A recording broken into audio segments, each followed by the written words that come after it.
Hello, good morning. Tara magluto tayo ng ating 5th week November 1, 2025. Ayan, nag-isa-isa na ako ng ating ahos. Tapos sinunod ko naman dyan yung ating sibuyas. Tay-tay lang tayo. Pagkatapos, ilagay na natin yung ating luya.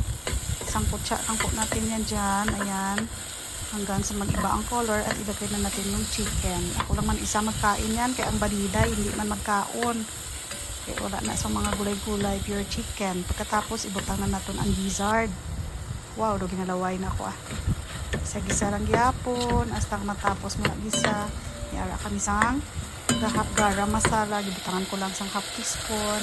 Turmeric. Tapos salt.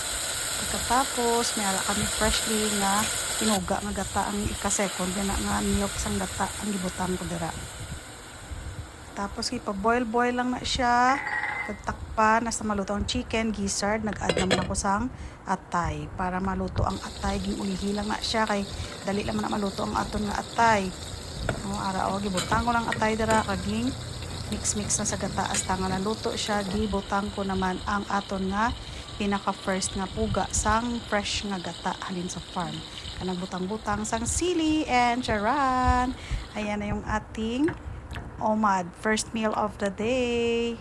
Ambot, ano tawag sina? Pinachambang luto. Kinataang manok, guro tawag sina. Basta namit siya. Prito man ako dasang isda ko. Ngara na luto na. Kagtara na, makauntan nyo.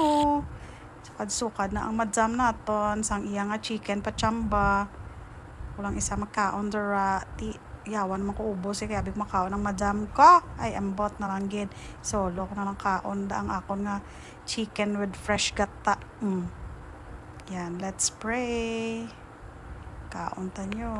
Grabe kid ka nanam kay very fresh kid ang gata. 7 kabilog ang ipagaling ko kagabi. Baka nami kay kapuno-puno gid sang unod ang akon nga lubi. Ayawan ko kakaon kaduwa gid nga puga. Bye bye. Thanks for watching.